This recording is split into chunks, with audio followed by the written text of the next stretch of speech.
Hay una historia que el Imperium cuenta a su pueblo, una historia de guerreros divinos, los ángeles de la muerte del emperador, vestidos con ceramita y fuego, que atraviesan los campos de batalla como semidioses. Es una historia grabada en oro y sangre, representada en innumerables sermones, estatuas y transmisiones de voz. Que los Adeptus Astartes son los salvadores de la humanidad, inquebrantables en su lealtad, puros en su propósito y bendecidos más allá de la comprensión mortal. En ciudades colmena al borde del colapso, en naves espaciales que rezan por un paso seguro por el warp, en mundos remotos que rezan bajo dos soles, el nombre de los marines espaciales se pronuncia como un conjuro contra el mal. Pero las historias son sombras, y las sombras siempre ocultan algo. ¿Y si la verdad no fuera la gloria, sino el horror? No la salvación, sino el sacrificio. Hay un secreto enterrado bajo la iconografía y el ritual, un secreto más antiguo que la herejía y más oscuro que el ojo. No se oculta a la humanidad para proteger a los Astartes, sino para proteger a la humanidad de ellos. Porque la verdad destrozaría el mito, la verdad rompería la fe. La verdad es esta: los marines espaciales ya no son humanos, y lo que son es algo que ninguna mente sana querría adorar. Para comprender la verdad que ocultan los marines espaciales, debemos despojarnos de todo lo que creemos saber sobre ellos. Debemos mirar más allá de los colores del capítulo, más allá de los bolters, los estandartes y las leyendas del campo de batalla, porque lo que realmente son no tiene nada que ver con el honor o el heroísmo. Se trata de una transformación biológica, psicológica y espiritual, tan completa, tan invasiva, que el término hombre deja de ser aplicable. Los Adeptus Astartes son poshumanos por diseño, creados no para preservar la humanidad, sino para trascenderla de la forma más brutal, eficiente y desprovista de emociones posible. Cada Astartes es el producto de 20 implantes genéticos distintos, muchos de los cuales alteran drásticamente la biología del receptor. Sus huesos se fusionan y se endurecen, volviéndose lo suficientemente densos como para soportar heridas que destrozarían a un mortal. Sus órganos se multiplican: corazones adicionales, pulmones reforzados, un caparazón negro que fusiona su armadura directamente con su carne. Pueden escupir ácido, sobrevivir en el vacío del espacio durante períodos limitados y consumir recuerdos al devorar a los muertos. Pero estas mejoras no son regalos, son violaciones. Cada una de ellas les despoja de una parte de lo que significa ser humano. El hambre se desvanece, al igual que el placer. El sueño se convierte en un recuerdo. Sus voces se vuelven inhumanamente graves, sus ojos se adaptan a la oscuridad total y llegan a sentir el dolor no como algo que temer, sino como una alerta, igual que una runa parpadeante de advertencia. Las emociones no solo se les quitan con entrenamiento, sino que se reprimen químicamente. El adoctrinamiento psicológico, la hipnosugestión y los ejercicios mnemotécnicos recursivos garantizan que conceptos como el amor, el dolor, la vacilación y la duda se vuelvan ajenos. Sus cerebros se reestructuran. Ya no sueñan como los humanos. No anhelan la intimidad. No buscan un significado más allá del servicio. Si un hermano muere, lo notan. Pueden decir unas pocas palabras en su memoria, luego siguen adelante. El dolor que damos por sentado, el dolor de la pérdida que nos hace sentir vivos, es algo que están entrenados para evitar, no porque carezcan de la capacidad, sino porque no pueden permitírselo. En un universo en el que un segundo de vacilación puede costar un mundo, la tristeza es una desventaja, pero esta represión tiene un coste. Los Astartes no son máquinas sin mente. Algunos aún recuerdan vagamente lo que era ser humano. Estos recuerdos los persiguen, parpadeando en los límites de su conciencia como fantasmas. El rostro de un niño, la voz de una madre, un pueblo perdido en la guerra. No son recuerdos agradables, sino ecos irregulares que no pueden suprimir por completo. En los momentos de tranquilidad, que son escasos, algunos marines espaciales sienten la atracción de estos fragmentos. Pueden quedarse mirando demasiado tiempo un paisaje estelar. Pueden dudar ante los llantos de un niño. Y cuando eso ocurre, el adoctrinamiento les grita como un latigazo neural. La duda es la muerte. La reflexión es el fracaso. La humanidad es una cadena que debe romperse una y otra vez. El warp no ayuda. Aunque están protegidos, psíquicamente endurecidos contra la intrusión demoníaca, no son inmunes a la erosión espiritual que proviene de la matanza sin fin. Cada batalla los cambia, no de forma visible para el Mechanicus, sino en el lento desgaste de lo poco que queda de su alma. Empiezan a hablar menos, a reír menos, confían menos. Algunos se obsesionan con los rituales. Otros se vuelven introvertidos y no dicen nada durante años. Unos pocos comienzan a ver señales y presagios donde no los hay. La paranoia y el distanciamiento se agravan. Y como las emociones están prohibidas, nada de esto se trata jamás. No hay capellanes que escuchen, solo aquellos que imponen el silencio. Esta es la verdadera cara del marine espacial, un ser forjado en la perfección física, despojado de su identidad emocional y programado para matar sin dudar. No son protectores tal y como los imagina la humanidad. Son un bisturí, una tormenta de fuego, un arma sagrada hecha de carne y hueso. Y aunque luchan por la humanidad, no pertenecen a ella. No la aman. Muchos ni siquiera la entienden. El campesino que se arrodilla ante ellos les resulta tan ajeno como un Xenos nos resulta a nosotros. Las personas a las que salvan son abstracciones, objetivos tácticos, variables en un plan de batalla. Y sin embargo, a pesar de toda su distancia, sigue existiendo una terrible contradicción. Algunos marines espaciales aún sienten. No toda la programación se mantiene. En raras ocasiones, algo atraviesa el vacío, un atisbo de lo que una vez fueron. Y cuando eso ocurre, lo que sigue no es alegría ni claridad, es agonía. Porque recordar la propia humanidad después de siglos de ser un arma no es una bendición, es una maldición. Y ese es un dolor que ningún Volter puede silenciar. Convertirse en un marine espacial se suele describir como una ascensión, un ascenso de la carne mortal a algo más grande, algo divino. El culto imperial incluso fomenta esta idea, calificando el proceso como una transformación sagrada, un rito de iniciación que une lo humano y lo divino. Pero la verdad de esa transformación no es más que una aniquilación sistemática del yo. No es una ascensión, es un borrado. Lo que se gana en fuerza y poder se paga con sangre, con memoria y con identidad. El coste es total. El camino para convertirse en un Astartes comienza temprano, normalmente entre los 10 y los 14 años. Los reclutas son robados, sí, robados, de sus mundos. Algunos son sacados de mundos mortíferos, donde la supervivencia se mide en minutos. Otros de ciudades colmena, donde la crueldad es la moneda de cambio. No son elegidos por su valor moral o nobleza, sino por su potencial físico, compatibilidad genética y maleabilidad psicológica. Los capítulos necesitan chicos que sobrevivan a la agonía sin quebrarse y que acepten una nueva verdad sin aferrarse a la antigua.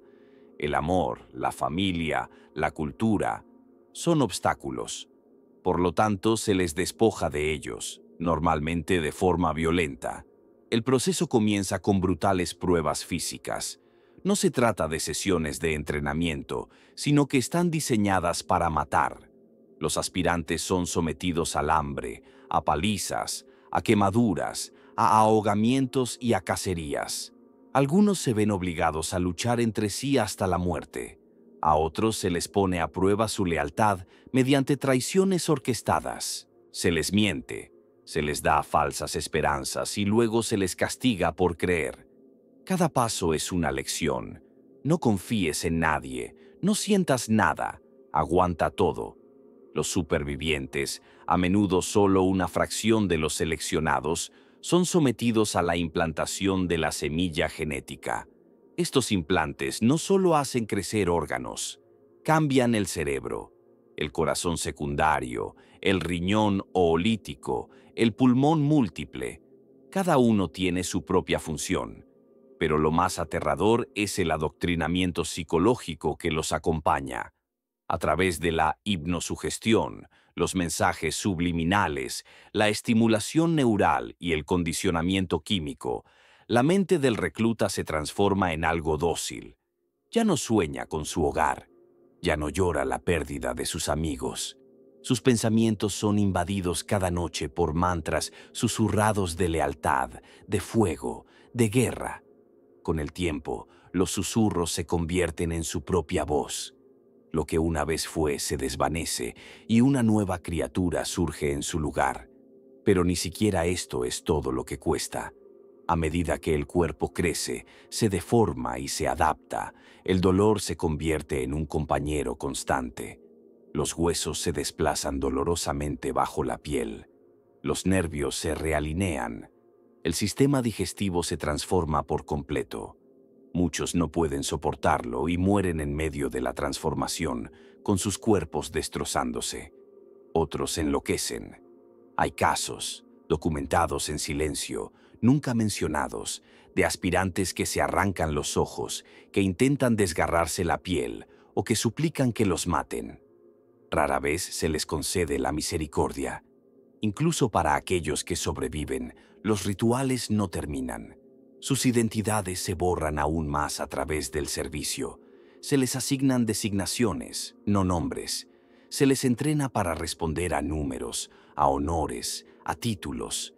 En algunos capítulos, sus nombres originales están prohibidos. En otros, se sustituyen por títulos que solo se ganan con sangre. Algunos marines espaciales pasan siglos sin pronunciar su propio nombre, si es que lo recuerdan.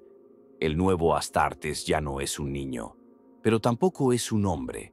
Es algo intermedio, un constructo de guerra, un depredador esculpido. Su sentido del tiempo está distorsionado. Los días se difuminan en semanas. Las décadas pasan sin cambios. Las amistades son funcionales, nunca íntimas. Las rivalidades solo se permiten si sirven a un propósito. El mundo se vuelve estrecho. Objetivos, metas, protocolos. No hay lugar para los sueños, los anhelos, el arte, solo el deber. Este es el precio de la ascensión. Ser un ángel de la muerte es estar muerto en todos los sentidos que antes importaban. Y sin embargo, la galaxia no ve este horror. El pueblo del imperio mira a los Astartes y ve gloria. Cantan alabanzas, lloran de alegría, erigen estatuas en su honor. No ven al niño que fue arrebatado. No ven el dolor que lo moldeó. No ven al hombre que fue borrado. Solo ven la armadura, el arma, el mito. Y esa es la parte más cruel de todas. Porque para el marine espacial no hay vuelta atrás.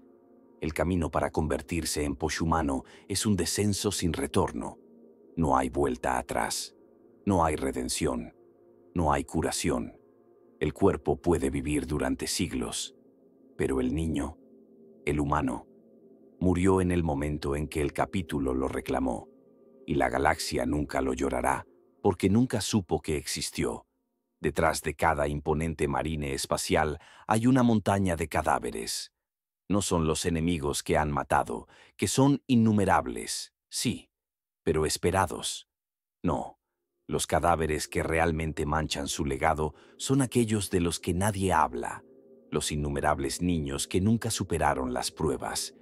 Por cada Astartes que se pone la armadura sagrada, hay cientos, a veces miles, que murieron gritando en la oscuridad, desconocidos y sin enterrar. Su sacrificio no se honra, se oculta, porque el imperio no puede permitirse contar la verdad sobre cómo se crean sus ángeles.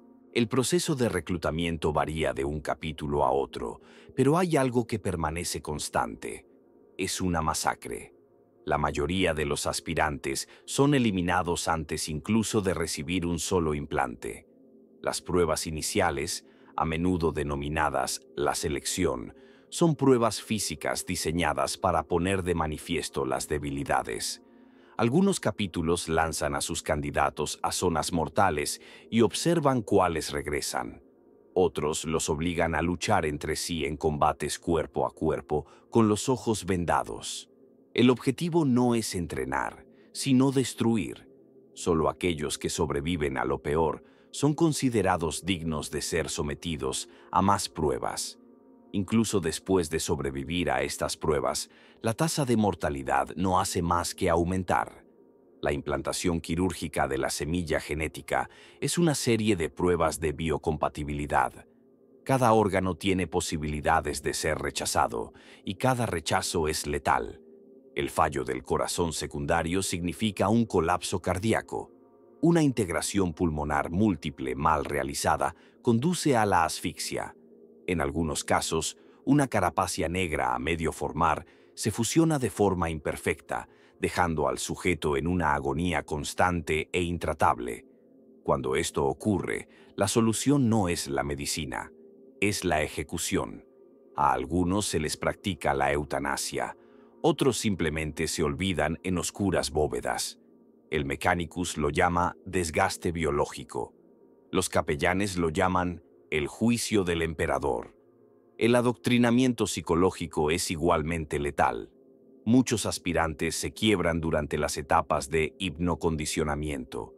Sus mentes colapsan bajo el aluvión de recuerdos artificiales, programación ritual y supresión emocional. Las pesadillas cobran vida propia. Algunos gritan hasta que se les rompen las cuerdas vocales. Otros se arañan la cara. Hay registros susurrados de grupos enteros de aspirantes que se vuelven locos simultáneamente. Un error en el código mnemónico, un cálculo erróneo en la retroalimentación psíquica.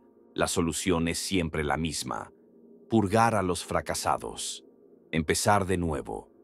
Y lo más aterrador, el sistema no está diseñado para evitar estas muertes, está diseñado para hacerlas necesarias. Los marines espaciales deben forjarse en la agonía, para que solo aquellos que soportan lo peor puedan ser dignos de confianza. No es eficiencia, es filosofía, una doctrina del dolor como purificación, de la muerte como campo de pruebas. Los capítulos creen que solo a través de una selección sin fin pueden garantizar la pureza. Pero, ¿a qué precio? Algunos de los peores horrores no ocurren en las jaulas de entrenamiento o en las salas de cirugía, sino en las mentes de los pocos que sobreviven. Imagina a un niño que ve morir a un centenar de sus compañeros, algunos de ellos amigos, otros simplemente niños aterrorizados, y al que se le dice que no sienta nada. Imagina soportar un dolor incomprensible y que te enseñen a agradecer al emperador por ese privilegio. Esto no es solo condicionamiento, es mutilación espiritual, y para aquellos que sobreviven, el silencio se convierte en una prisión. No pueden llorar su pérdida, no pueden hablar de lo que vieron. Hacerlo es una herejía, así que entierran el trauma profundamente, capa tras capa, hasta que se infecta de formas que nadie puede diagnosticar. En algunos capítulos, hay leyendas susurradas, medias verdades y advertencias tácitas sobre aspirantes que sobrevivieron mal. Chicos que superaron todos los implantes, pasaron todas las pruebas, pero salieron diferentes. Siguen órdenes, pasan inspecciones, disparan sus volters, pero sus ojos están vacíos. Sus movimientos son demasiado precisos. Algunos susurran que son almas que murieron durante la selección, pero cuyos cuerpos siguieron adelante. Silenciosos, obedientes, vacíos. Se les mantiene en escuadrones, vigilados de cerca, enviados a misiones de las que es improbable que regresen. Los capítulos no los llaman fracasados, pero tampoco los llaman hermanos. Nada de esto queda registrado en las historias. Los pergaminos de la gloria solo mencionan las historias de éxito. los valientes, los victoriosos, los benditos. Las salas de entrenamiento están adornadas con murales de triunfos, no de tormentos. Los capellanes hablan de sacrificio, pero nunca especifican de quién. Y el pueblo del imperio, desesperado por encontrar esperanza, nunca pregunta. Miran a un marine espacial y ven a un salvador. No ven los miles de cadáveres enterrados bajo sus botas.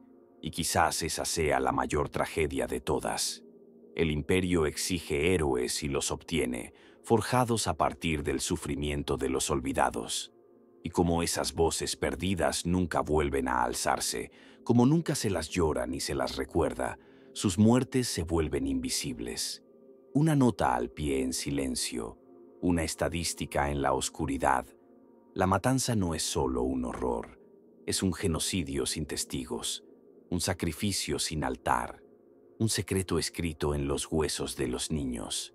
Un marine espacial no tiene hogar, no en el sentido en que lo entendemos nosotros. Su capítulo puede residir en una fortaleza monasterio, un enorme edificio barroco excavado en una montaña o orbitando un mundo muerto, pero ese lugar no es suyo. Es un relicario, una tumba de la historia, un depósito de armas. Sus aposentos son una celda.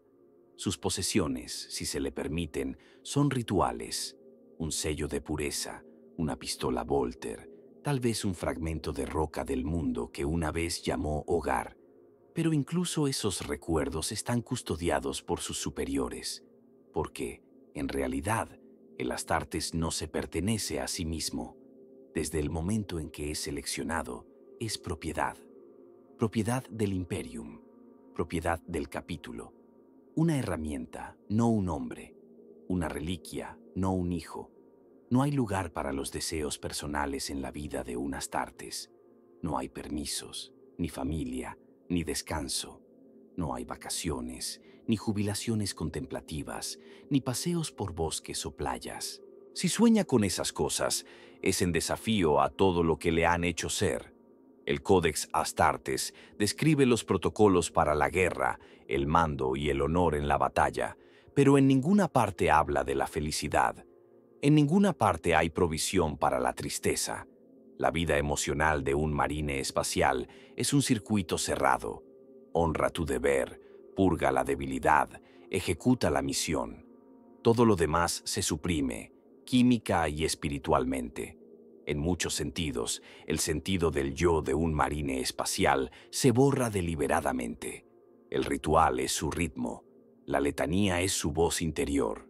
Cuando reza, no lo hace como un hombre que busca consuelo, sino como un soldado que recita parámetros operativos disfrazados de fe. Incluso la meditación, una práctica utilizada para estabilizar la mente, se lleva a cabo a través de visualizaciones de batallas, ejercicios de memoria sobre el montaje de equipos de guerra o relatos de victorias legendarias.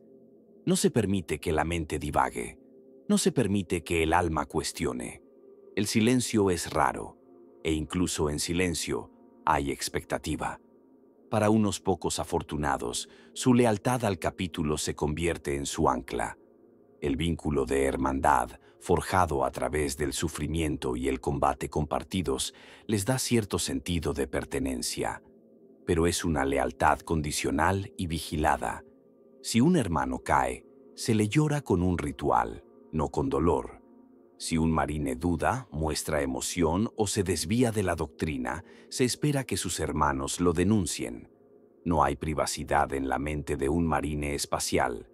Sus pensamientos son armas, sus instintos son propiedad. Y si empieza a pensar en sí mismo como algo más, se convierte en un lastre. Considera lo que esto significa realmente. A un ser capaz de un pensamiento inmenso, con una cognición y una memoria mejoradas, nunca se le permite explorar libremente esas facultades. Un marine espacial no puede escribir poesía, no puede pintar, no puede construirse una casa ni dedicarse a su amor por la astronomía, la historia o la filosofía. Si lo intentara, su acto sería sospechoso. Incluso la introspección, el examen profundo y honesto de uno mismo, Se desalienta, se considera una debilidad, una distracción, y así su vasto potencial intelectual queda encadenado. Se convierten en brillantes estrategas, pero no en pensadores, maestros de la guerra, pero no de la sabiduría. Cuando un marine espacial cae en combate, no elige su final. No llora por una madre que no recuerda o por un Dios en el que no cree realmente. Lucha hasta el último momento e incluso su muerte le pertenece. Su cadáver se convierte en una reliquia. Su armadura es recuperada. Su nombre puede ser inscrito si ha tenido suerte o puede perderse por completo. No hay funeral en el que lloren sus seres queridos. No hay lápida en la cripta familiar. Su muerte es otro cálculo, una pérdida logística, una pequeña mella en la capacidad operativa. Algunos capítulos llevan esta filosofía al extremo. Los Iron Hands tratan las emociones como una debilidad y aumentan sus cuerpos hasta que la carne pasa a ser algo secundario. Los Black Templars rechazan por completo la identidad personal, convirtiéndose en avatares de la cruzada. Incluso los capítulos más humanos, como los ultramarines, valoran en última instancia la conformidad por encima de la individualidad. Hay excepciones, siempre, pero son raras y a menudo se castigan. Un Space Marine que comienza a cuestionar su papel se arriesga no solo a la censura, sino a la ejecución, porque la duda se propaga. Y si un guerrero recuerda que una vez fue un niño, otros también podrían recordarlo. Esa es una amenaza que el Imperio no puede tolerar. No hay marines espaciales ancianos que descansen en paz, reflexionando sobre una vida bien vivida. Los que viven lo suficiente como para convertirse en dreadnoughts existen en un sueño perpetuo, despertando solo para la guerra. Sus pensamientos están nublados por el dolor y la edad, sus recuerdos son un eco que se desvanece. ¿Y aquellos que están demasiado dañados incluso para ese destino? Desaparecen. A veces se les envía a cruzadas penitentes, de las que nunca regresan. A veces simplemente se les encierra, con la mente demasiado destrozada y el cuerpo demasiado marcado. La vida de un marine espacial no le pertenece. Nunca le ha pertenecido. Desde el momento en que es elegido, queda consumido. El horror no reside solo en las batallas que libra o en las cosas que ve. El horror está en los momentos de silencio, aquellos de los que nunca oímos hablar, en los que puede recordar una canción, un rostro, una puesta de sol, y darse cuenta de que nunca, jamás volverá a sentir esas cosas. Y entonces reprime ese pensamiento, porque eso también es su deber. Contemplar a un marine espacial es ver el triunfo de la ciencia y el ritual. Un cuerpo perfeccionado para la guerra, una voluntad esculpida para la obediencia. Pero bajo esa brillante armadura, más allá de los sellos de pureza y los símbolos heráldicos, se esconde un vacío que ninguna mejora genética puede llenar. Es un silencio que no es de paz, sino de pérdida. Un vacío espiritual que pocos se atreven a reconocer. Porque, aunque su carne es fuerte y su armadura es inquebrantable, el alma de un marine espacial suele estar atormentada. ¿Qué queda después de que se haya quitado tanto? ¿Qué queda cuando se despoja a la humanidad capa a capa, órgano a órgano, recuerdo a recuerdo? La verdad es que muchos astartes pierden la fe, no de forma repentina ni ruidosa, sino lentamente. En incrementos demasiado pequeños para medirlos, dejan de sentir las cosas que antes los anclaban. Las letanías se vuelven vacías, los credos, huecos. Cantan el nombre del emperador mientras purga a los herejes, pero las palabras se recitan sin convicción. Se arrodillan en rituales sagrados y no sienten nada. Algunos comienzan a notar este vacío y lo entierran más profundamente. Otros lo aceptan y siguen adelante, pero unos pocos no pueden soportar el silencio y este comienza a devorarlos por dentro. No encontrarás registros de estos Marines. No aparecen en las historias de los capítulos ni en los archivos imperiales. sus nombres han sido borrados o, peor aún, nunca se pronuncian. Pero las señales están ahí, si se mira con atención. Veteranos que hablan cada vez menos. Hermanos que solicitan misiones más peligrosas sin dar explicaciones. Capellanes que recitan el mismo sermón una docena de veces con la mirada perdida. No son síntomas de deterioro físico. Son ecos de una guerra que no se libra en los campos de batalla, sino en la mente y el alma. Algunos lo llaman la sombra, un término silencioso susurrado por siervos y boticarios que describe esos momentos en los que un Astartes se sienta solo, inmóvil durante horas, perdido en pensamientos que no puede expresar. Otros hablan de la penumbra, un período de silencio y distanciamiento que se produce después de campañas prolongadas. No es fatiga de combate, no es agotamiento, es algo más profundo. La comprensión de que, por muchas guerras que luchen, por muchos enemigos que maten, nada cambia. El imperio sigue pudriéndose, el pueblo sigue sufriendo, el emperador sigue sin hablar, y sin embargo, siguen luchando. Porque dejar de luchar significaría enfrentarse directamente a ese silencio, y ese es el mayor terror. No los demonios, ni los senos, ni la herejía, sino la posibilidad de que todo haya sido en vano. Que los miles de millones de vidas extinguidas, los mundos arrasados, los hermanos perdidos, fueran simplemente el engranaje de una máquina que nunca los conoció.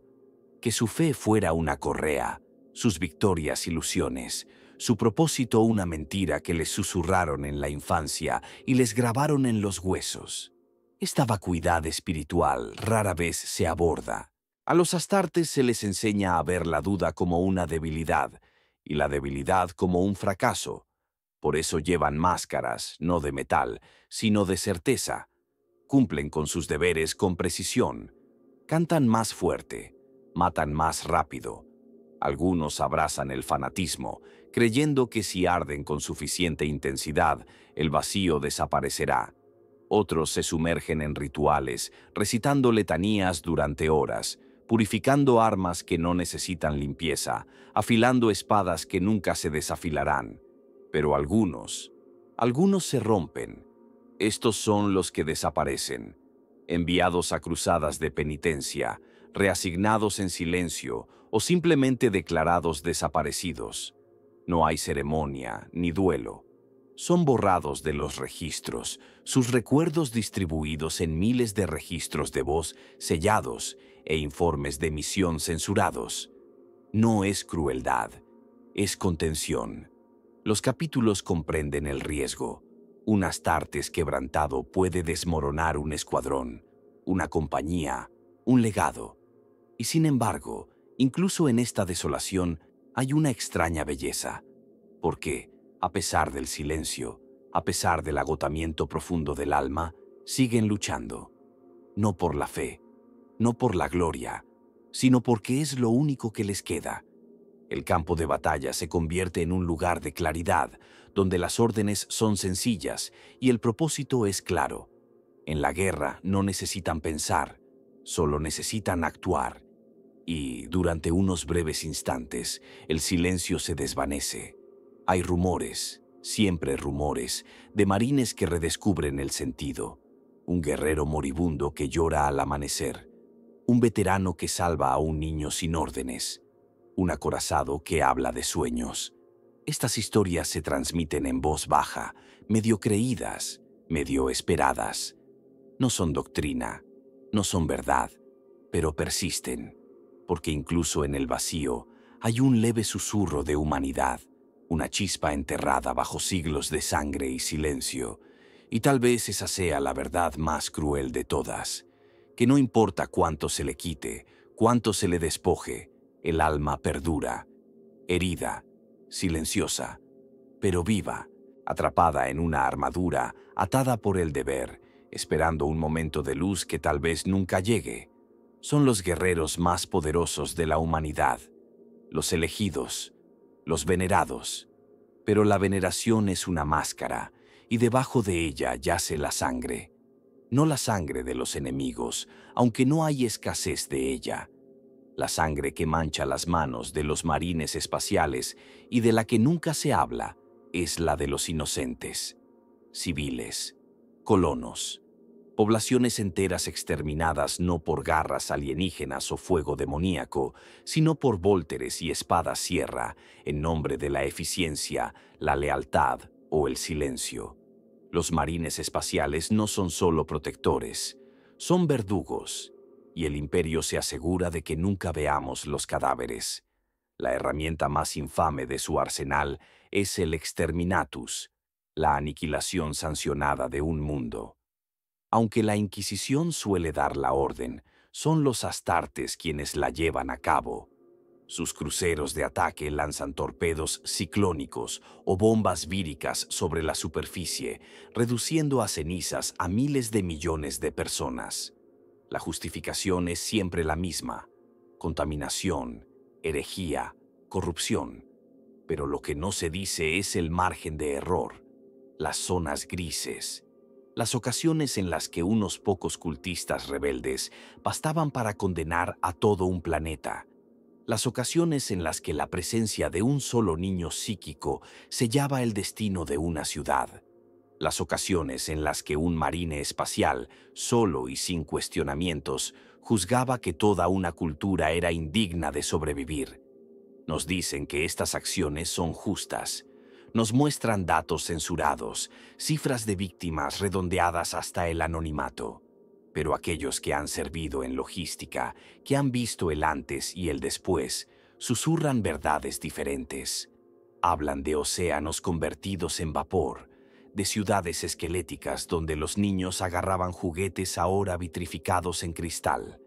Hablan de lecturas orbitales que muestran pánico masivo, naves de escape derribadas mientras huían, y en el centro de todo ello, los ángeles de la muerte, impasibles, justos, precisos.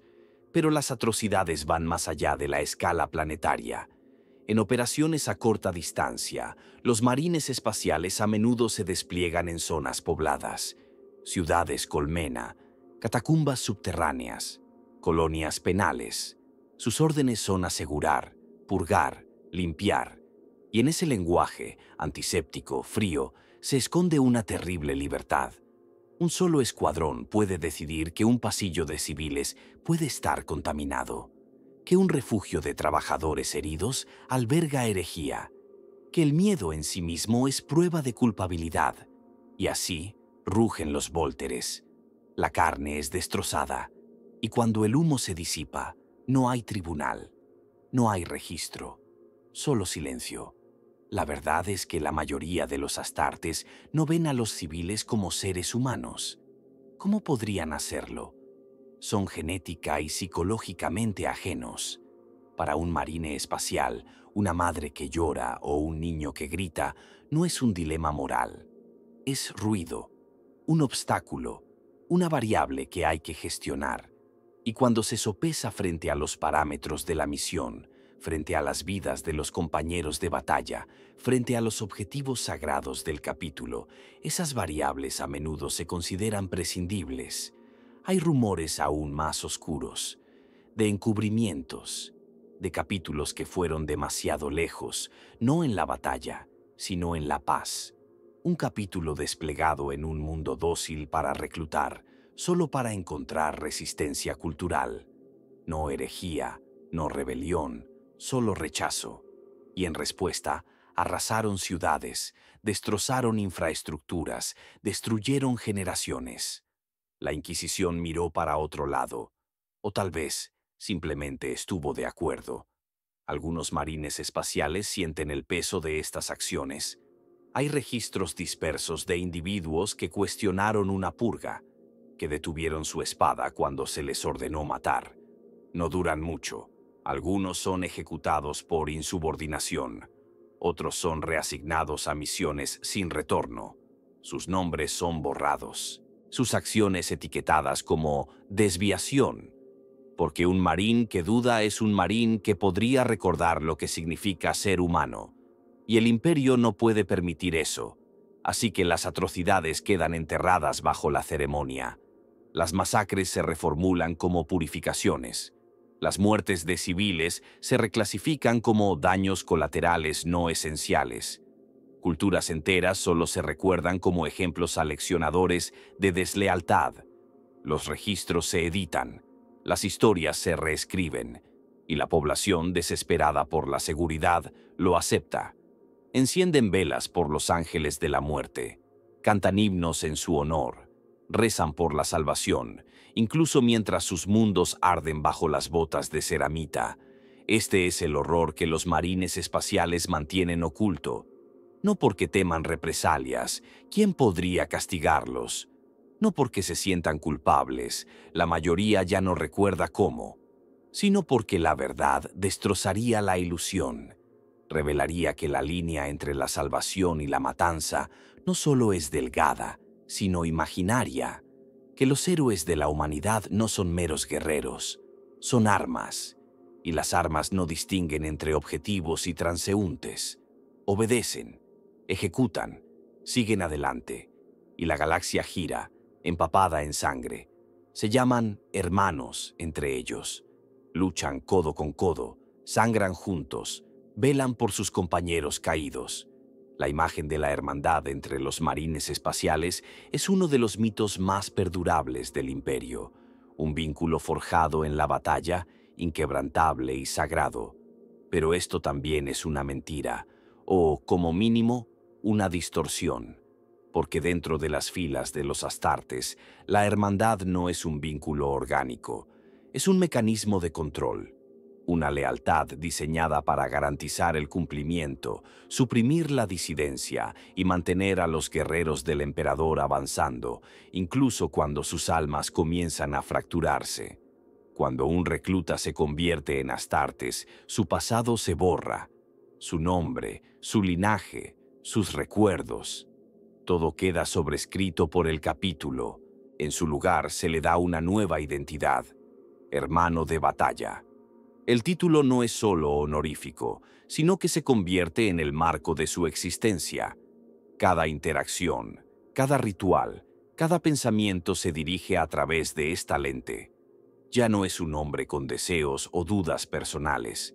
Es una célula de un organismo mayor. El capítulo es el cuerpo. La hermandad es la sangre. Esto no es solo una metáfora. Los procedimientos de adoctrinamiento psicológico a los que se somete cada Astartes están diseñados específicamente para reforzar la dependencia del capítulo. El vínculo emocional no se fomenta al azar, se crea de forma deliberada. La hipnosugestión implanta una camaradería artificial, sincroniza la lealtad del grupo y suprime la jerarquía individual de afecto. Un marine está condicionado para sentir orgullo cuando su hermano tiene éxito, vergüenza cuando fracasa y temor ante la idea de ser expulsado. En resumen, el capítulo se convierte tanto en una familia como en un estado de vigilancia, un lugar donde el amor y la lealtad son indistinguibles de la obligación. En la batalla, este vínculo fabricado se convierte en un arma. La cohesión del escuadrón es absoluta. Las órdenes se siguen al instante, no solo por el entrenamiento, sino por compulsión emocional. Cuestionar a un superior es traicionar a los propios hermanos. Vacilar en combate es poner en peligro a los hermanos. Cada decisión se filtra a través del prisma de la supervivencia y el juicio del grupo. Esto hace que los marines espaciales sean una fuerza de combate casi imparable, pero también los convierte en prisioneros unos de otros. El coste se hace evidente cuando algo sale mal. Si un marine comienza a cuestionar o a mostrar signos de tensión psicológica, se espera que sean sus hermanos quienes lo noten y lo denuncien. No hay confidentes en el capítulo. No hay amigos que guarden tus secretos, porque cada hermano es también un vigilante, y si uno cae, los demás son considerados responsables. Esto garantiza el silencio, el cumplimiento, el miedo disfrazado de camaradería. En algunos capítulos esta vigilancia se vuelve grotescamente literal. Los Iron Hands, por ejemplo, controlan las desviaciones emocionales como un signo de debilidad. Los Night Lords, ecos retorcidos de lo que se suponía que debían ser los Astartes, utilizan el miedo como agente aglutinador. Incluso en capítulos más estables como los Ultramarines o los Salamanders, existe una jerarquía rígida en la que el dolor o las dudas personales deben ocultarse para no dañar la moral de la unidad. La ilusión de la hermandad queda cruelmente al descubierto cuando un marine es expulsado, ya sea por fracaso, lesión o herejía percibida. Una vez que un hermano es exiliado, no se le llora, se le borra. Los lazos que parecían inquebrantables se rompen en un instante. Los nombres se borran de las listas. La historia se reescribe. Y aquellos que una vez juraron luchar y morir a su lado, ahora miran hacia otro lado, recitan las letanías adecuadas y siguen adelante. Porque el capítulo exige continuidad. No hay lugar para el recuerdo, ni espacio para el duelo. El vínculo nunca tuvo que ver con el amor. Tenía que ver con la utilidad. Y sin embargo, dentro de este marco de control, algo persiste. La emoción real se vislumbra a través de las grietas. Hay momentos, raros y no registrados, en los que un marine lo arriesga todo para salvar a un hermano. Cuando el dolor se siente, no se recita. Cuando el silencio en un funeral no es un ritual, sino un dolor genuino. Estos momentos no se fomentan, nunca se habla de ellos, pero existen, quizás porque ningún condicionamiento puede borrar por completo la chispa humana. Pero la tragedia es que incluso estas chispas se convierten en combustible para el control. Un marine que desobedece las órdenes para salvar a un compañero herido puede ser elogiado, pero el hecho se reformulará como lealtad a la misión. La emoción será diseccionada, clasificada, ritualizada. Lo que antes era espontáneo se convierte en una letanía, un código. Y en esa transformación, la verdad muere. Así que la hermandad permanece, visible, celebrada, vacía. Una máscara que llevan los asesinos que no pueden llorar. Una cadena disfrazada de amor. Y los marines espaciales, estos guerreros divinos del imperio, marchan hombro con hombro, nunca realmente solos, pero nunca realmente libres. No hay residencias de ancianos para los marines espaciales. No hay salas de veteranos donde los viejos guerreros intercambien historias junto a chimeneas crepitantes. No hay monumentos para aquellos que simplemente se desvanecieron, destrozados por cosas que no los mataron en el campo de batalla.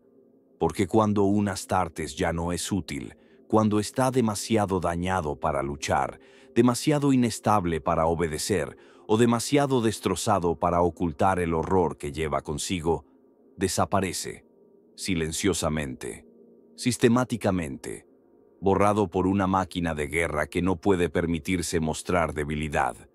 El silencio que rodea estas desapariciones no es accidental, es política, un mecanismo oculto en el gran motor del Imperium.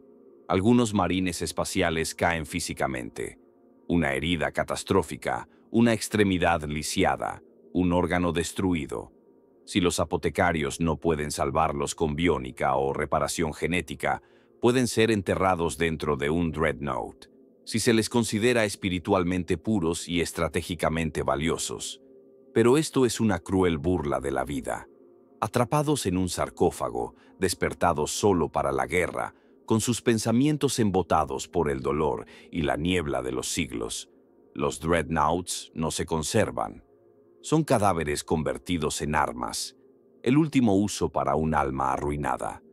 Pero la mayoría desaparece no por tener el cuerpo destrozado, sino por tener la mente destrozada. El desgaste psíquico de siglos de matanzas, la supresión de la identidad, el trauma de la pérdida soportada sin duelo. Todo ello se acumula. Los marines empiezan a ver cosas, a oír voces, dudan de las órdenes, cuestionan los rituales. Algunos caen en un silencio total, incapaces o reacios a hablar. Otros se vuelven erráticos, susurran para sí mismos, se niegan a dormir, se obsesionan con detalles sin importancia. Y algunos Algunos recuerdan demasiado: el nombre de una madre, el rostro de un hermano, la risa de un pueblo quemado hace mucho tiempo. Estos son los más peligrosos, porque la memoria es el primer paso hacia la rebelión. No hay registros formales de cómo se trata a estos marines, pero las pruebas dispersas, recuperadas de registros vocales corruptos y textos prohibidos, pintan un panorama sombrío. Algunos son convocados a audiencias privadas con capellanes y nunca regresan. Otros son puestos en aislamiento. Se les dice que están siendo sometidos a purificación o penitencia. Las puertas se sellan, las luces se atenúan, sus nombres se eliminan silenciosamente de las listas de los escuadrones. Llega un reemplazo, la misión continúa, y luego están las celdas negras, un término que se susurra entre los siervos del capítulo y que los astartes evitan por completo. Supuestamente, en lo profundo de las fortalezas monasterios, hay bóvedas donde se encierra a los marines quebrantados, no para curarlos, no para darles esperanza, sino para contenerlos. Se sientan en silencio, tal vez con armadura, tal vez encadenados, soñando con batallas pasadas. Algunos gritan, otros rezan, otros simplemente se quedan mirando la pared durante años. Nadie los visita, nadie pronuncia sus nombres. Lo que hace que este destino sea tan terrible no es solo el abandono, sino el borrado. El Imperium no permite leyendas imperfectas. La imagen del guerrero perfecto debe preservarse. Por eso, cuando un marine espacial cae en la locura o la desesperación, no se le compadece, no se le estudia, se le borra. Los bibliotecarios pueden censurar los registros. La historia del capítulo puede reescribirse, y a la hermandad, antes tan sagrada, se le ordena olvidar. Recordarlo es arriesgar su propio lugar, su propio silencio. Pero eso no es todo. Hay historias, a medio creer incluso entre los inquisidores, de escuadrones enteros que desaparecieron. No por la batalla, no por sabotaje, sino por una purga silenciosa. Anomalías en el comportamiento, signos de desviación psicológica. El riesgo era demasiado grande.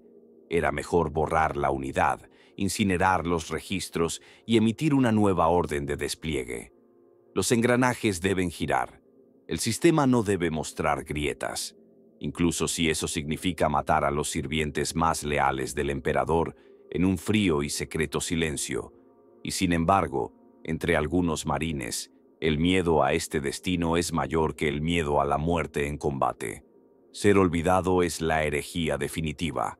Ser destrozado y descartado, despojado incluso del legado del servicio, es un destino peor que la condenación. Es la aniquilación, no por el caos, no por el fuego enemigo, sino por el mismo imperio que juraron proteger. Hay historias de aquellos que presintieron el final, que huyeron, que desaparecieron en el vacío, en la oscuridad entre las estrellas. Renegados, sí, pero no traidores. Solo guerreros destrozados que ya no podían vivir bajo el peso del silencio.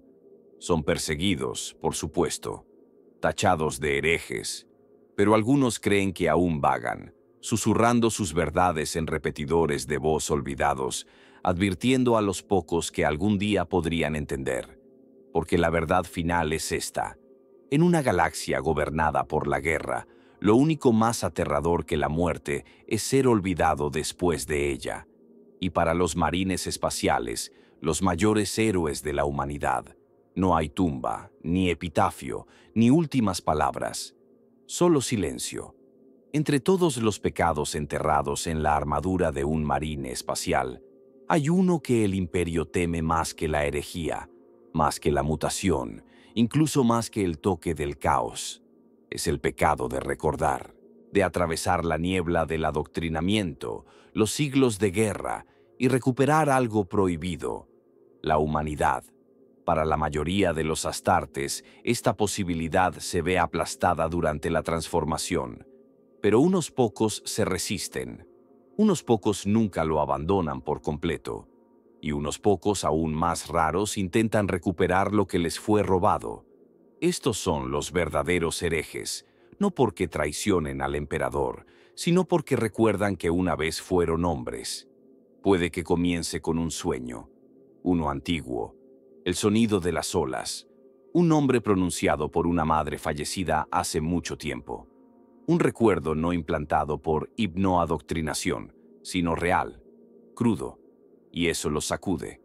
Para la mayoría de los marines espaciales, esos recuerdos se descartan como debilidad o se purga mediante rituales, pero algunos se aferran a ellos. Se cuestionan, en silencio, al principio, ¿por qué luchamos así? ¿Por qué matamos sin dudar? ¿Por qué nunca descansamos, nunca elegimos, nunca lloramos? Estos pensamientos son letales, no para los enemigos, para el propio marín, porque el sistema no puede tolerarlos, el capítulo no puede aceptarlos.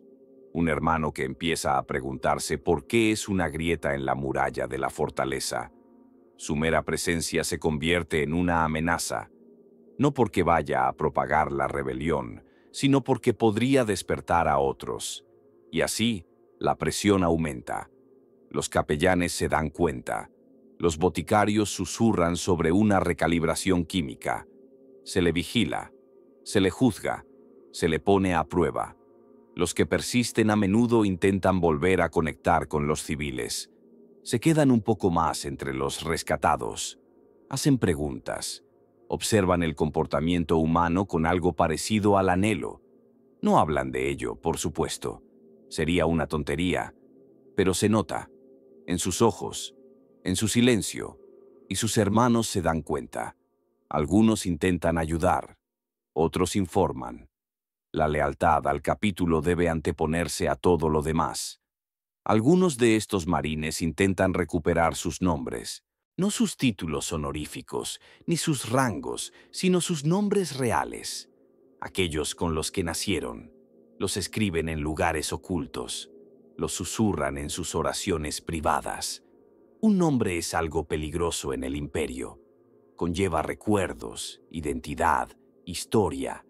Para un marine espacial, recuperar su nombre es desafiar el condicionamiento que lo convirtió en un arma. Es una forma silenciosa de rebelión y se castiga con firmeza. Hay casos aún más raros, casi apócrifos, de astartes que no se pasan al caos, ni a los xenos, sino a la propia humanidad. Desaparecen de las filas y reaparecen años más tarde, viviendo disfrazados entre los mortales.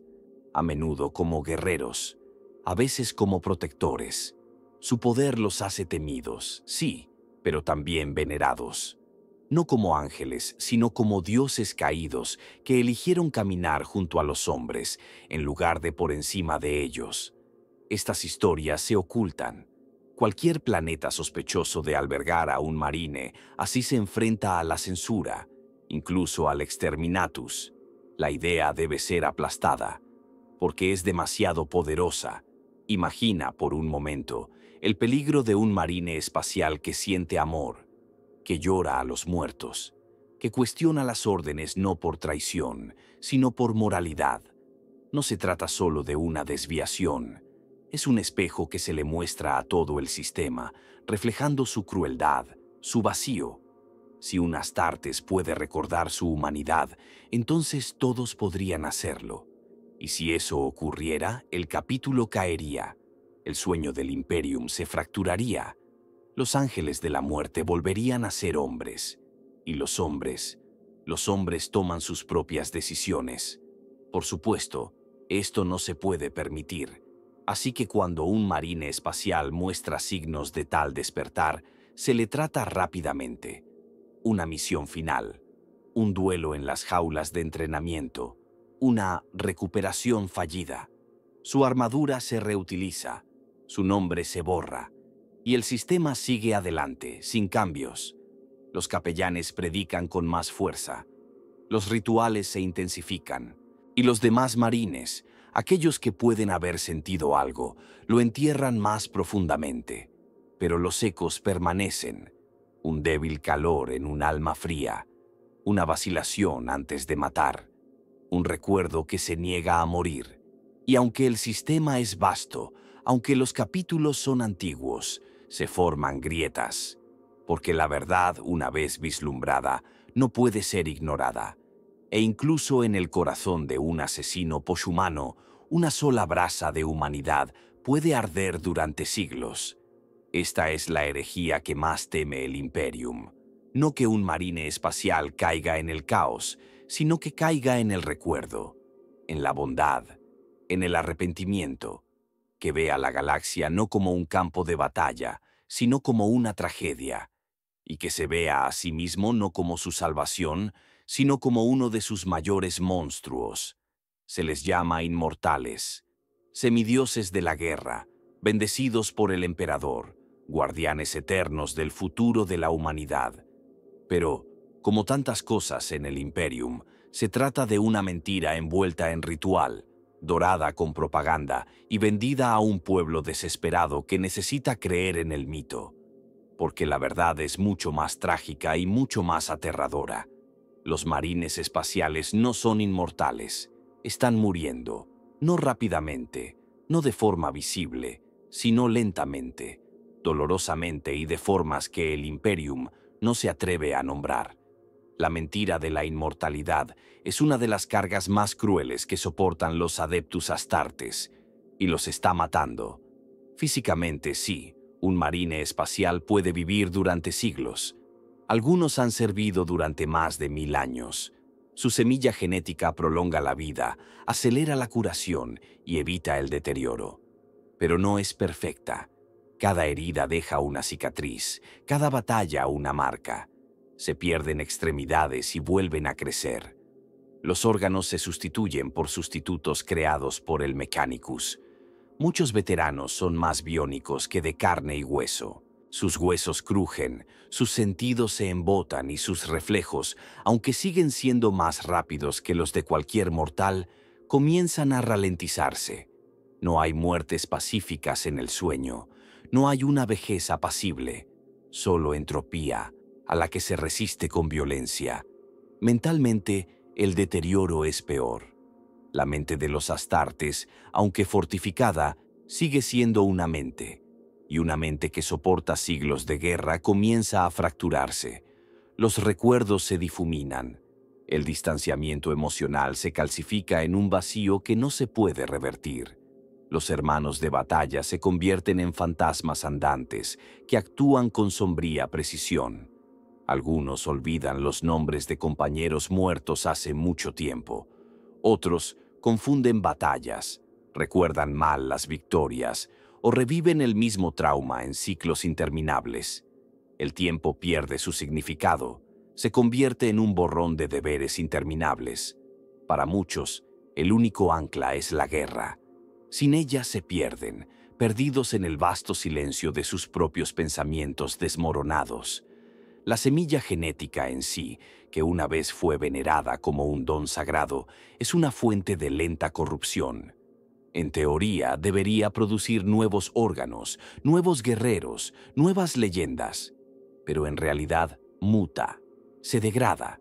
Cada generación de marines espaciales es una copia de una copia, menos pura, más defectuosa.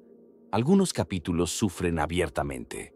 Los ángeles sangrientos luchan contra la rabia negra y la sed roja, legados de una línea rota. Los lobos espaciales soportan el Canis Helix, cuya semilla genética retuerce sus mentes hacia la locura bestial. Los desgarradores de carne se balancean al borde del frenesí incontrolado. No se trata de casos aislados. Son advertencias, y la verdad se está difundiendo. Los apotecarios lo saben. Estudian la semilla genética, supervisan la degradación. Pero sus informes están sellados, el conocimiento está confinado, porque admitir la podredumbre es admitir que los cimientos de los Astartes, su propia esencia, se están desmoronando. Así que susurran, experimentan, rezan y esperan que nadie se dé cuenta de que los héroes del Imperium se están desmoronando lentamente desde dentro. Luego está el desgaste psicológico de vivir tanto tiempo sin descanso. Un marine espacial nunca se detiene. Siempre está entrenando, siempre preparándose, siempre listo para entrar en acción. No hay vacaciones, no hay momentos de risa ni de descanso. Si vive 700 años, lucha 700 años. Si vive 1000, ve morir a 1000 hermanos. El tiempo se convierte en una carga, la existencia en una maldición, y algunos acaban rompiéndose, no con un grito, sino con un silencio.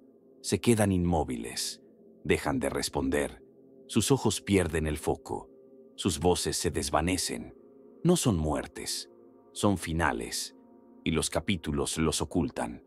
El mito de la inmortalidad se ve reforzado por las reliquias, dreadnoughts, maestros de capítulo, héroes venerados que han vivido durante milenios. Pero estas figuras no son modelos de salud.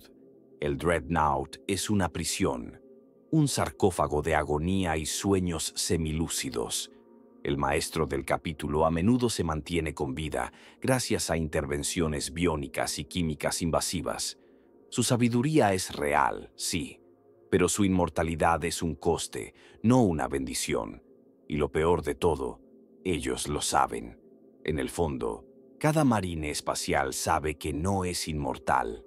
Siente la rigidez en sus articulaciones, la pérdida de sus reflejos, el entumecimiento progresivo de sus pensamientos. Ve cómo sus hermanos menores se levantan y lo superan. Observa cómo los escuadrones se renuevan con nuevos reclutas mientras él permanece, un monumento a una era que ya no es la suya. Y sin embargo, debe fingir, debe recitar las letanías, blandir la espada, pronunciar los credos, todo ello sabiendo que el final se acerca, no por el fuego enemigo, sino desde dentro. El Imperium nunca lo admitirá. Hacerlo destrozaría su imagen. El pueblo necesita creer que sus protectores son eternos, que los elegidos del emperador no vacilan, no envejecen, no mueren. Y así la verdad queda enterrada. Las muertes se ocultan. La locura se renombra devoción. La decadencia se declara transformación. Y los astartes, atados por el deber y silenciados por la lealtad, marchan hacia su fin. Porque en el Imperium, incluso los dioses deben morir, pero deben hacerlo en silencio. Y así lo hacen, uno por uno, en las sombras, olvidados no por el tiempo, sino por diseño. Hubo un tiempo, hace mucho, en el que el emperador caminaba entre los hombres y los marines espaciales eran su creación, no como dioses, ni como monstruos, sino como guardianes. Estaban destinados a ser escudos, no espadas, protectores, no verdugos, símbolos de unidad, no de terror. Pero la galaxia se retorció, el Imperium se osificó, y los astartes fueron remodelados no por la visión del emperador, sino por la desesperación, la doctrina y el terror. Se convirtieron exactamente en lo que él nunca quiso que fueran, brutales, ciegos y quebrantados. Cuando el emperador diseñó a los astartes, lo hizo con un propósito muy específico, no para gobernar, sino para recuperar. Fueron forjados para unir a una especie destrozada, para llevar la luz a las estrellas y para servir como emisarios de la razón. La Gran Cruzada no debía ser interminable. Era un medio para alcanzar un fin, un futuro en el que la humanidad pudiera valerse por sí misma, sin necesidad de semidioses con armadura. Los primarcas lo entendieron, al menos al principio. Guilliman construyó instituciones civiles. Horus construyó confianza. Magnus estudió la iluminación. Incluso Lorgar, antes de su caída, buscó dar sentido al imperio. Pero entonces llegó la traición. La herejía lo destrozó todo. El emperador quedó confinado al trono dorado, los primarcas se dispersaron o fueron asesinados, y el sueño de la Gran Cruzada dio paso al supervivencialismo. Y la supervivencia en el Imperium siempre significa miedo.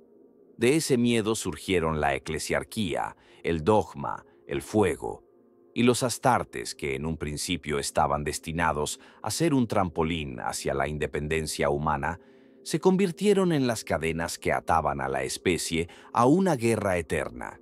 El Codex Astartes, creado para evitar el surgimiento de otro War Master, se convirtió en una jaula. Lo que en un principio estaba destinado a distribuir el poder, se convirtió en una camisa de fuerza que sofocaba la innovación y la flexibilidad. Los rituales que una vez tuvieron como objetivo inculcar disciplina se endurecieron hasta convertirse en obediencia ciega. El don genético del emperador, que una vez fue un faro de unidad, se convirtió en una reliquia en decadencia, protegida por la superstición en lugar de la ciencia. Los marines espaciales no evolucionaron, se calcificaron, se convirtieron en estatuas que podían moverse, matar y morir, pero nunca crecer. Y quizás lo más condenatorio de todo, se convirtieron en lo que el emperador más odiaba: objetos de adoración. Él no quería dioses, ni templos, ni cánticos en su nombre, pero los Astartes son ahora ídolos, no solo para el pueblo del imperio, sino para ellos mismos. Hablan de la voluntad del emperador, como si pudieran oírla. Realizan ritos sagrados antes de la batalla, como si él los observara. Bautizan sus armas, bendicen sus armaduras y matan no por estrategia, sino por sacramento. Cada acto de guerra es una plegaria, cada muerte un ritual. Los Astartes son ahora sacerdotes de una fe que su creador despreciaba, y ni siquiera lo saben. Algunos sí lo saben, unos pocos ancianos, veteranos que recuerdan tiempos pasados o que han leído fragmentos de la historia prohibida. Ven la podredumbre, sienten el peso de la mentira y guardan silencio, porque hablar sería morir, porque ya no hay lugar para la verdad en el Imperium, solo la supervivencia, solo la guerra. ¿Y qué hay de los nuevos Astartes, los Primaris, forjados en la oscuridad de la cruzada Indomitus, diseñados por Belisarius Caul a partir de antiguos genes y secretos perdidos? ¿Son una corrección? ¿Un retorno a la visión original del emperador? Quizás, pero incluso ellos están adoctrinados en la misma maquinaria, los mismos rituales, los mismos mitos. Cualquier pureza que pudieran haber poseído ahora está enterrada bajo siglos de miedo y fuego. El emperador nunca quiso guerreros inmortales atrapados en una guerra sin fin. Quería la paz, un futuro en el que los Astartes ya no fueran necesarios, una época en la que la humanidad se gobernara a sí misma, libre de supersticiones, unida en un propósito común. Pero el Imperium se aseguró de que ese sueño muriera con él. Y ahora, 10.000 años después, sus hijos elegidos siguen marchando por una galaxia que él ya no reconoce, adorándolo como un dios que nunca quiso ser, ejerciendo una violencia que nunca imaginó, manteniendo un statu quo que se burla de todos sus ideales. Esta es la traición definitiva, no por parte de Horus, no por parte del caos, sino por parte del tiempo, por la supervivencia, por la lenta erosión del propósito hasta convertirlo en patología. Los Astartes ya no son lo que el emperador creó, son lo que el Imperium necesitaba. Y lo que el Imperium necesitaba era un mito. Y los mitos no cuestionan, los mitos no recuerdan. Los mitos matan y son recordados por lo que nunca fueron realmente. Hay una guerra que ningún Volter puede silenciar, ninguna espada puede acabar y ningún capellán reconocerá jamás. No se libra en campos de batalla de cenizas y sangre, sino en lo más profundo del alma del Adeptus Astartes. Bajo la ceramita, más allá de la semilla genética, más allá de los juramentos, los credos y los rituales, yace una chispa titilante de algo que el Imperium ha intentado desesperadamente borrar: la humanidad. Y esa chispa, ese recuerdo, ese dolor, ese susurro, es el último secreto que guardan los marines espaciales. La guerra que libran cada día, incluso en silencio. La última guerra, la guerra interior, comienza como una fractura, una grieta tan pequeña que podría ignorarse. una vacilación antes de apretar el gatillo, una extraña emoción al ver a los civiles vitorear, un sueño no implantado por el entrenamiento, sino real. Y luego crece. Comienzan las preguntas. No se expresan en voz alta, nunca eso, sino en pensamientos. ¿Por qué hacemos esto? ¿Por qué seguimos luchando? ¿Nos escucha siquiera el emperador? Por supuesto, reprimen estos pensamientos. Los ahogan en la doctrina, en el deber, en la batalla, pero nunca mueren del todo. Esta guerra no es contra el caos.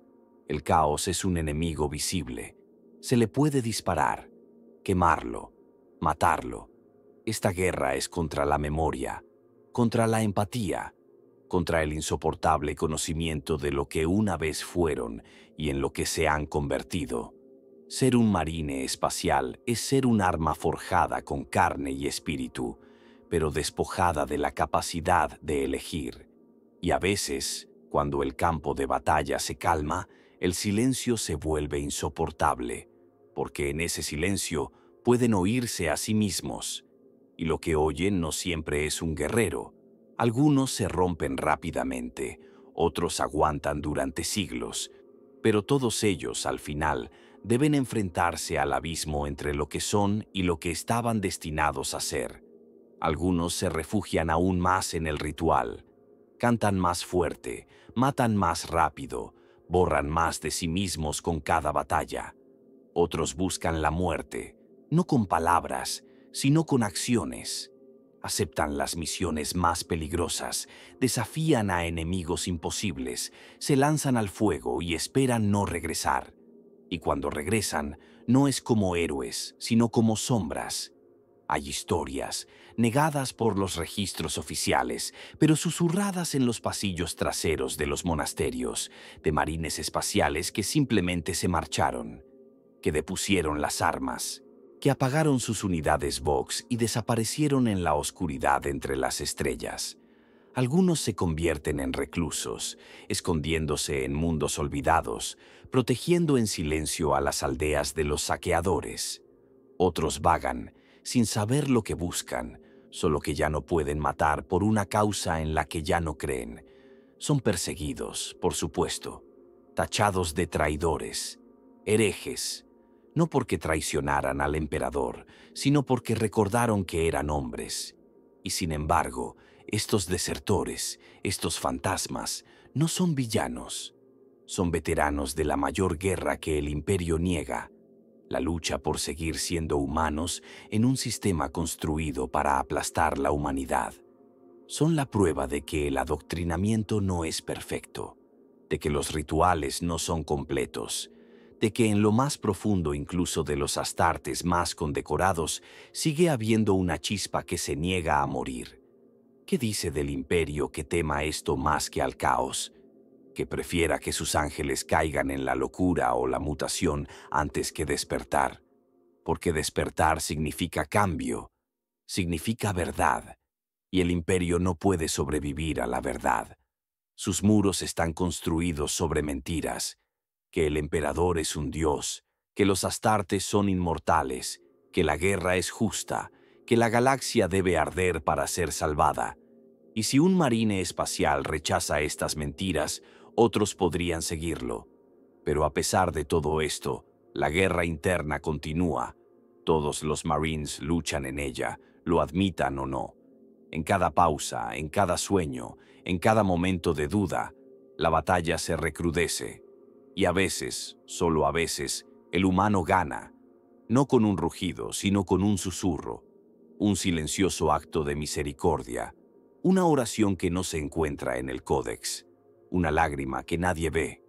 Esta es la verdad que teme el Imperium, que sus mejores guerreros puedan algún día dejar de matar, no porque sean débiles, sino porque recuerdan que nunca estuvieron destinados a ser monstruos, que puedan recuperar lo que la galaxia intentó robarles, no su poder, ni sus armas, sino su alma, y tal vez, solo tal vez, ahí es donde realmente reside la salvación. Gracias por recorrer conmigo este camino a través de las sombras y el fuego. Si esta visión de Warhammer 40K te dice algo, la trágica belleza, las verdades olvidadas, las guerras secretas bajo la superficie. Entonces, suscríbete. Únete a la legión de aquellos que ven más allá del mito. Esto no ha hecho más que empezar.